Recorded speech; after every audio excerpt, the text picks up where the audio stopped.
That's what. Okay, LeVar Ball, cool businessman. You're doing your thing. Somehow you selling stuff, even though it's super overpriced and ugly. Father, you People got buying it. Father, you got your 3 boys playing pro basketball. One is on the highest level. The other 2 are not so much. Has LeVar ever said anything like literally that mattered? Has he said anything worth? Nope. Nope. All right, can I get medium, and medium? Medium? Yeah, and this one. All right. Somehow you selling stuff even though it's super overpriced and ugly. Look at him. He got Big Ballers doing. He's doing his shirt out here. We went through the wire. Yeah, that's what we do, man. Big Ballers style. Has he said anything worth? Nope. Nope. And we back. Now today is a very special day. For one, it's this man's birthday right behind me. Yeah, one of my favorites of all time. But it's also this man's birthday. Yeah, today I turned 22. It's very weird to say that I'm 22 years old, but it's true. I decided that for my birthday, we're going to celebrate by exposing myself. Exposing the stuff that I've said. Not that way. Exposing the stuff that I said, all right? Y'all saw the intro, just things like that. I've been making YouTube videos for 6 years now. Believe it or not, it's been 6 years since I started this YouTube channel. And throughout that time, I've made a lot of videos. I said a lot of things. And believe it or not, I'm wrong a lot. Yeah, I'm wrong about a lot of things. But that's why I personally love sports. I can give a prediction about something and be completely wrong. Or I can have an opinion about someone or somebody and then that opinion changes. One thing I have preached to my co-hosts of my podcast, to basically anybody that I know in person, is that it is okay to be wrong. Especially when you're giving predictions or something. So let's get to another time I was wrong. Hi. It's been about 7 hours since the deed was done. Jimmy was traded to Minnesota. For y'all that for some reason don't know. I don't know where the heck you've been all day. But this was my why I was upset with the trade. Again, it's not that Jimmy was gone. It's not that. I'm going to miss him. He's one of my favorite players. I love him as a player and as a person.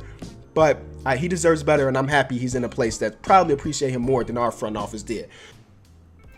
Okay, now one thing, that statement alone, that one sentence was wrong, because y'all know everything that's going on with Minnesota and Jimmy Butler. I was wrong about that. I thought Minnesota was about to be the place for him to be, for him to really settle home and fall in love with the city and the team and everything, and obviously that wasn't a match made in heaven. But let's keep going. The trade. Chris Dunn, who looks like he may be a bust. He's 23 years old. Rookie season, could not get on the floor. When he was on the floor, he wasn't that great. Kenny. Young Kenny was wild. In this video, I said Chris Dunn might be a bust based off his rookie year.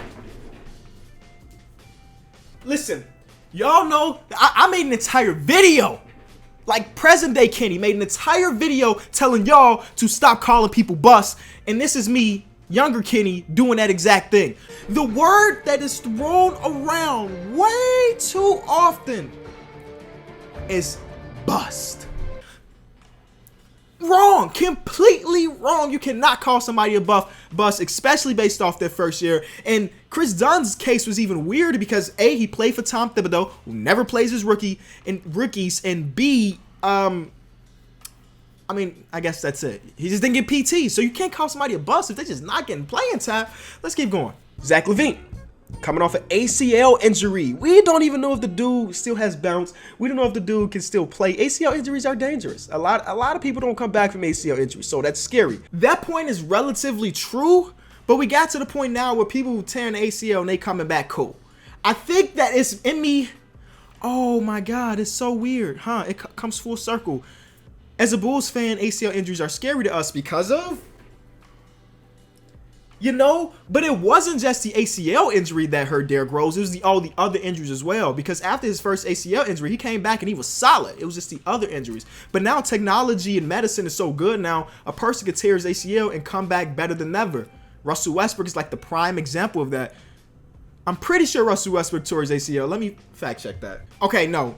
Russell Westbrook tore his meniscus is what I'm finding out. But you do got players like Jamal Crawford, who's another example. I think it was his sophomore year here in Chicago. He tore his ACL. And if you look at him now, you've never even known that he tore his ACL in his career. So ACL injuries, of course, they can be dangerous. But now with technology and everything, you should be able to come back and be cool.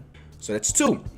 We get the 7th overall pick, which is cool. We get a draft pick, a lottery pick, but the Timberwolves end up stealing our draft pick too. We gave them a top 15 player in the league, and then they also get our first round pick. I'm still a bit upset about this point. Obviously, they took Justin Patton with that pick, and Justin Patton hasn't really even played in the NBA just yet. So I went back to look at the 2017 NBA draft. If the Bulls didn't trade that pick and we still kept it, there's not a lot of people's drafted after them that, I guess we could have got Kyle Kuzma, but nobody's thinking Kyle Kuzma. Nobody's really thinking Josh Hart except for the teams that got them. So, like, in the immediate area of Justin Patton, DJ Wilson, TJ Lee, John Collins would have been dope. But, like, I'm okay with that now because we didn't give up much because Justin Patton has literally, how many games has Justin Patton even played? He played 8 NBA games. 1 game. And he hurt his foot. That's super unlucky. So I'm not even upset about that part. They believe that Chris Dunn is our point guard in the future. And now just looking at that, that's super embarrassing for me. Because Chris Dunn has turned into one of my favorite players because he does the things that I like. He plays defense. Especially he's on a team that doesn't play much defense. He is the one defensive player. So I really like Chris Dunn now. Just looking back on this video, it's just like, what were you doing?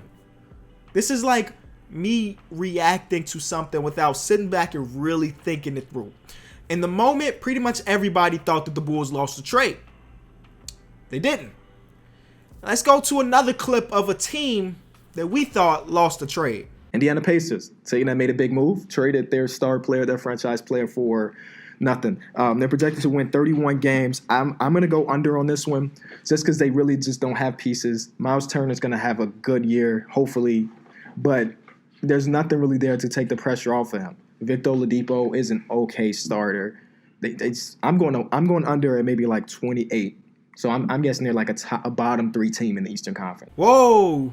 In the moment, that wasn't really crazy because Victor Oladipo, when the trade happened with Paul George, Victor Oladipo's is average. But little did we know that the entire time this trade is going down behind the scenes, Victor Oladipo is with this amazing trainer that's turning his body fat into muscle. That's making him stronger. That's making him faster. And then he blows up into the season. This is a clip from the first ever episode of my podcast. The newest episode did just drop, by the way, if you were interested. And in this video, we basically make our predictions for that upcoming season. And a lot of things we say in this video or this podcast was wrong. But guess what? It's okay. You know why? Because we had a reason for thinking that. You know what I'm saying? Our conclusions were based off some logic. But when it comes to sports, anything can happen. Like a Victor Oladipo big jump. Or an injury to a player that you thought was about to be great. Like Paul Millsap.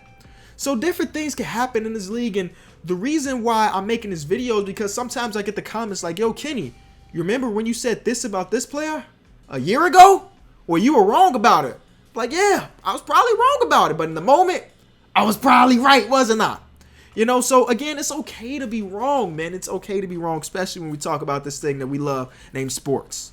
And basically, the whole reason for this video is because I want to give out to my viewers or my supporters that when it comes to the sports thing, nobody is perfect and it's okay to be wrong. When you're wrong, it warrants growth. Again, think about it. Just a year ago with the Jimmy Butler trade, I was completely wrong. I thought we got fleeced. And because of that, I said some whack stuff. I said some terrible things. But now we are a year later, and I learned from that mistake, and I'll never do something like that again. You know what I'm saying? So I just want people to know that I know there's a lot of people that watch these videos that want to get into making YouTube videos about basketball or being on TV about basketball. It is okay to give your opinion, even if it turns out to be wrong in the long run. And we're going to wrap it up there. I appreciate y'all getting to this point of the video. My one birthday request from y'all is just to leave a like and maybe leave a comment if you really want to. Let me know what you think about this video. Do you agree about it's okay to be wrong, or are you completely against that? Because I know some people are. Thank y'all. Peace. Chris Middleton who they didn't trade for Jimmy Butler at the 3. Oh, what do y'all think about that real quick? I like it. It's smart. He fits better. Thank you. I thought somebody's going to come in and was like, they didn't trade him for a top 15 player. I think, It's sometimes about fit, and if it doesn't fit, it's more about fit than Yeah. anything. and I also think it comes to the fact that Jimmy Butler said he's only going to resign to those 3 teams. I think Chris Middleton seems like a guy that'll resign this offseason. It's like, are we going to trade him for 1 year? He seems like a buck.